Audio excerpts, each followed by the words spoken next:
instead of feeling nervous.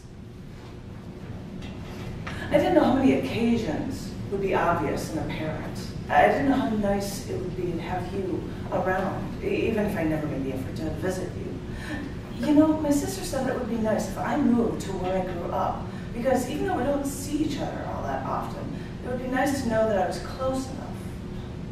I think of you now, and I think after I moved toward you and then I moved away, I think you're ingrained in my head now, and you and your stories. Because once, you and a girl that you were on a date with, you met me at a 50s restaurant, and the waitress was insanely slow, and we couldn't get her attention. So you took your paper napkin and a plastic tropical drink sword and stabbed the paper napkin into a straw and said you felt like MacGyver with how we could flag down the waitress to actually get her attention. You see, these are the memories I have with you. They're just a little above and beyond what they call a duty, but I guess that's who you are. Well, we went to post-prom one year while we were in college, ganged up with our friends who were still in high school, and we ate at the top floor of the John Hancock building in Chicago for dinner, 95th floor, big windows, you have a view of either Lake Michigan or city lights of Chicago. And one of the high school girls, the date there, was afraid of heights. Well, they were all boyfriend and girlfriend, and theirs was their prom, so they were doing something extravagant, and they didn't want to mess anything up and look too young.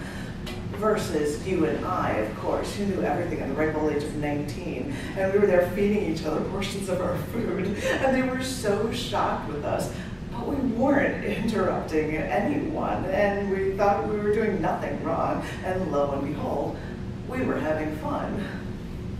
I don't know whether we had this habit of making fun of things that were unfair to us. Like one guy who liked me, well, you made fun of him and it just made me buckle over laughing how you make fun of this poor guy. But what I think I remember the most about you is when I flew across the country to see you, and you were working and you gave me a map and you gave me a key and you told me just go out and do what you wanted. So I shopped and read in the sun and toured this college town near DC. And I felt like someone assumed, for once, that I was entirely capable of making my own choices and being in charge of my own life, which was nice, and I'm grateful for that. What's my point of all of this? Well, maybe the point that memories can sometimes seem poetic, but that it's nice when you don't have to feel nervous through life, and you can just make a point to live. How many people get a chance to do that?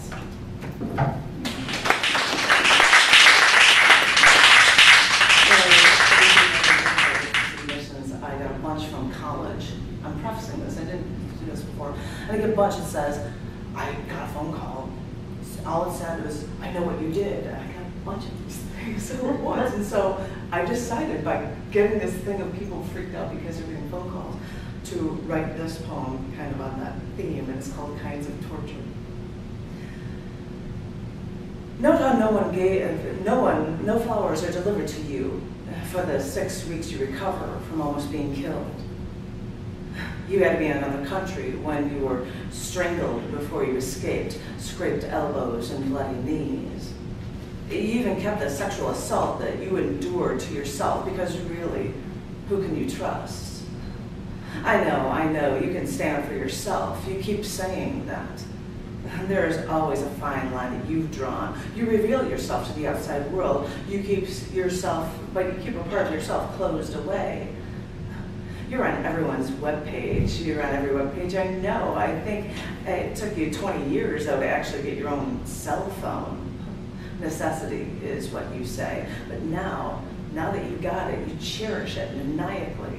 I know that phone will eternally be by your side, and that is why you've finally given me my chance.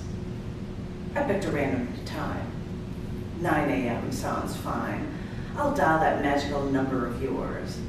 When you answer, I know what you did, is all I'll say before I hang up. And I know it's a cell phone. I know you can see the number I dial for. So I started by going to the airport and dialing from different payphones for the first week or two, until I realized that I could dial you with the internet and change my number every time. So I'm sure you check that number daily, searching helplessly for your lack of answers. How exasperating, with a daily dead end. I have no idea if you respond, since I hang up right away, but I'm thinking it has to be driving you crazy. I'm sure you're racking your brain. Wait, is it racking with a W or racking with an R? Maybe I should say racking with an R, because these few simple words, these simple calls every single day are torture for you, like a torture rack. I know you say you've been through it all, but this is only a few words. But it's a different kind of torture. And how do you fight that? Thank you.